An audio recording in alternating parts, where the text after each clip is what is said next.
Assalamualaikum warahmatullahi wabarakatuh. Saya Rizali Putra dengan NIM 22121811044.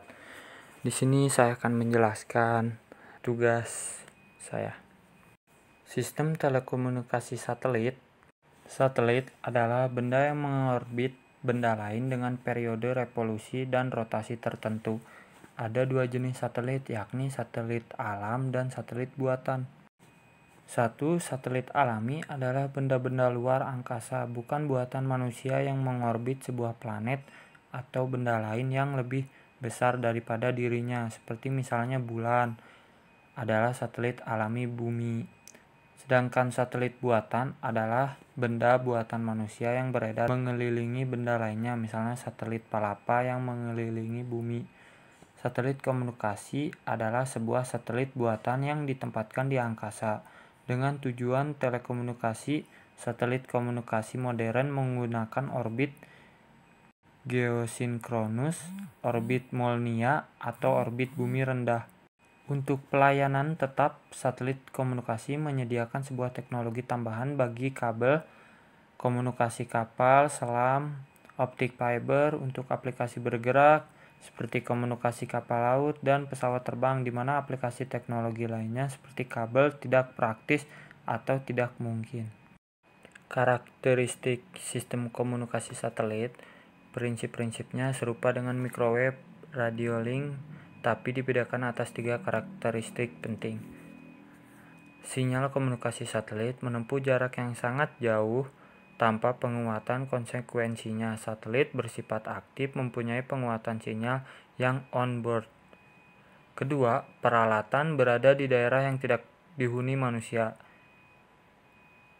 Ketiga, perbaikan dapat dianggap mustahil dilakukan setelah satelit diluncurkan ke orbit. Baru bisa dilakukan pada orbit LEO untuk sekarang ini.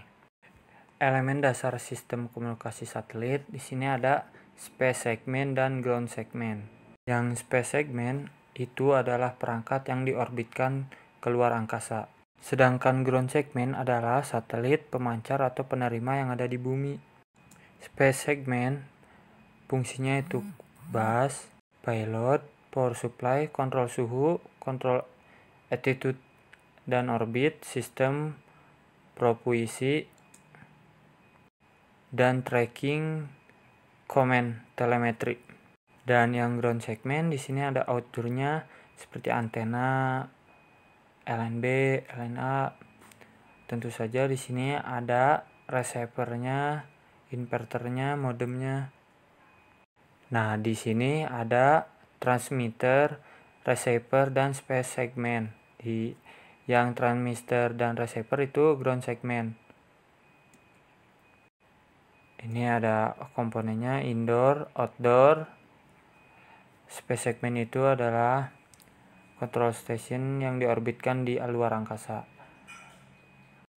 Space segment terdiri dari satelit dan fasilitas terestrial untuk mengontrol dan memonitor satelit. Hal ini termasuk tracking, telemetri, dan command station. Bersama dengan satelit, control center, tempat operasional dari stasiun, keping dan checking fungsi vital dan satelit dilakukan. Gelombang radio yang ditransmisi oleh stasiun bumi diterima oleh satelit. Link yang berbentuk disebut uplink. Satelit akan mentransmisi gelombang radio ke stasiun bumi penerima dan linknya disebut downlink. Kualitas dari suatu link radio ditentukan oleh carrier to noise ratio. Kualitas dari overall link menentukan kualitas sinyal yang dikirim ke end user. Nah, di sini ada gambar satelit. Ini yang sebut saja A dan yang ini B. Anggap aja yang A itu pemancar dan yang B itu penerima, atau sebaliknya. Terus ground segment terdiri dari seluruh stasiun bumi dari SB yang dihubungkan langsung ke end user. Stasiun bumi dibedakan atas ukuran yang bervariasi berdasarkan volume trafik yang dibawa oleh link satelit dan tipe trafiknya. Stasiun terbesar memiliki antena berdiameter 30 standar A dari Intelsat Network. Yang terkecil memiliki diameter antena 0,6 atau lebih kecil lagi berupa mobil stasiun terminal. Sebagian stasiun berfungsi menerima dan mengirim, namun ada juga yang hanya menerima saja. Kemudian orbit adalah lintasan yang dilalui oleh satelit. Satelit akan bergerak lebih pelan pada lintasannya ketika jarak dari bumi meningkat.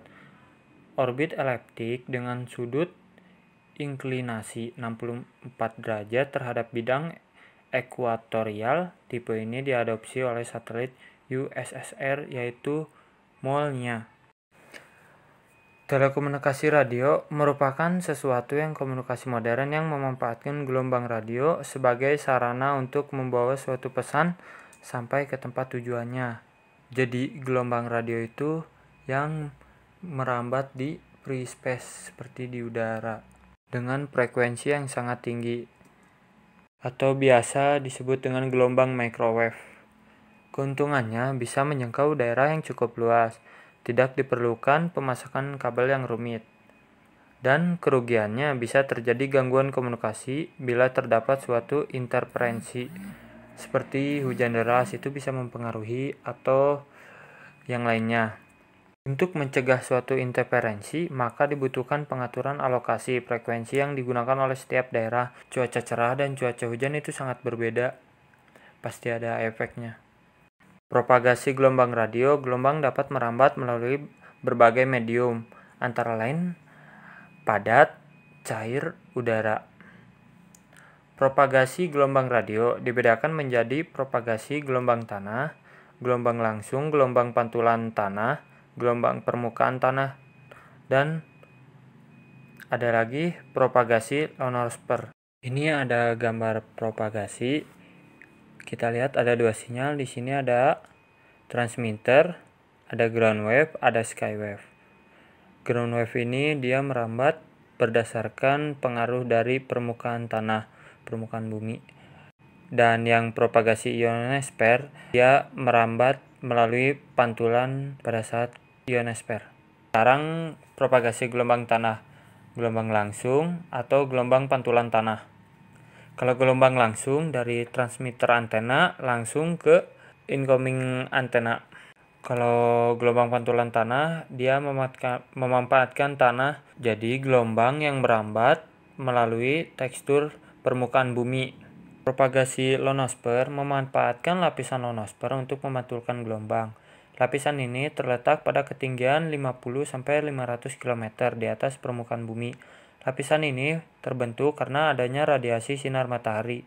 Perbedaan derajat ionisasi pada lapisan ini menghasilkan pembagian ionosfer ke dalam beberapa lapisan. Lapisan D 50-90 km, lapisan E 90-140 km, lapisan F 160-400 km. Lapisan D merupakan lapisan paling bawah dari ionosfer, menyerap gelombang dengan frekuensi rendah melewatkan gelombang frekuensi tinggi. Ionisasi maksimal pada siang dan menghilang pada malam hari. Lapisan E memantulkan gelombang dengan frekuensi sekitar 20 MHz tergantung pada frekuensi dan kekuatan lapisan E. Suatu sinyal dapat dibiaskan ataupun dapat diteruskan ke lapisan F. Pada malam hari, sinyal dapat melewati ini karena pada malam hari lapisan ini menyusut. Lapisan F dibagi menjadi dua bagian, F1 dan F2. Pada siang hari, pada malam hari, kedua lapisan akan menjadi satu memantulkan gelombang dengan frekuensi tinggi HF. Gelombang dengan frekuensi lebih tinggi PHF, UHF akan dilewatkan, biasanya dimanfaatkan untuk pemancar gelombang AM jarak jauh. Jadi disimpulkan lapisan ionosfer dapat digambarkan sebagai, sini ada radiasi sinar matahari, ini bumi, ini F2, sini ada juga F1. Radiasi dari sinar matahari kan sangat berpengaruh ini juga. Dan ini F1, F2, DF itu berbeda-beda jaraknya. Propagasi ionosfer, frekuensi yang dipantulkan oleh ionosfer dapat digambarkan sebagai berikut. Contoh, ada satu buah tower memancarkan 3 buah sinyal frekuensi. Ada yang 100 MHz, ada yang 20 MHz, atau 5 MHz. Untuk yang 5 MHz ini akan dipantulkan lebih dulu. Kalau untuk yang 100 MHz dia akan menembus kepada ionosfer. Antena dalam komunikasi gelombang radio. Untuk daerah frekuensi 30 MHz, antena yang sering digunakan dalam komunikasi gelombang radio adalah antena PHF dan UHF. Antena PHF atau UHF ini dapat digolongkan menjadi dua jenis, yaitu 1. Antena omnidireksional, 2. Antena yang mempunyai pemancaran atau penerimaan ke suatu arah. Antena omnidireksional digunakan pada stasiun mobil servis atau stasiun radio dan televisi. Antena omnidireksional dapat dibedakan menjadi dua macam, yaitu antena omnidireksional dengan polarisasi vertikal, antena omnidireksional dengan polarisasi horizontal. Antena omnidireksional dengan polarisasi vertikal macamnya: A. Antena koaksial dan antena Brown. B. Antena vertikal dengan penguasaan tinggi. B. Antena vertikal dengan penguatan tinggi. Antena omnidireksional dengan polarisasi horizontal macamnya antena super turnstile. B. Antena super gain. Antena berarah digunakan untuk perhubungan titik ke titik atau penerimaan TV. Jenis-jenis antena dengan diagram pemancaran berarah antara lain adalah antena corner reflector, antena Yagi-Uda, antena parabola, antena helikal. Antena corner reflector. Reflektornya berupa array dari parasitic element pada dua bidang datar yang berpotongan berbentuk sudut di mana radiatornya berbeda, atau disebut antena pemantul. Antena Yagi-Uda terdiri dari driven element, reflektor, director, dan boom. Banyak digunakan dalam komunikasi PHF. Antena parabola digunakan untuk daerah frekuensi UHF band atas dan gelombang mikro. Prinsipnya adalah memusatkan tenaga radiasi dari radiator. Penguatan antena parabola tergantung dari diameter dan frekuensinya. Penguatan dari antena parabola, rumusnya seperti ini, di mana gain itu adalah penguatan terhadap antena isotropis, A. Luas antena aperture, E. Efisiensi antena 55% sampai 65%, dan lambda adalah panjang gelombang. Sekian, terima kasih dari saya Rizali Putra. Wassalamualaikum warahmatullahi wabarakatuh.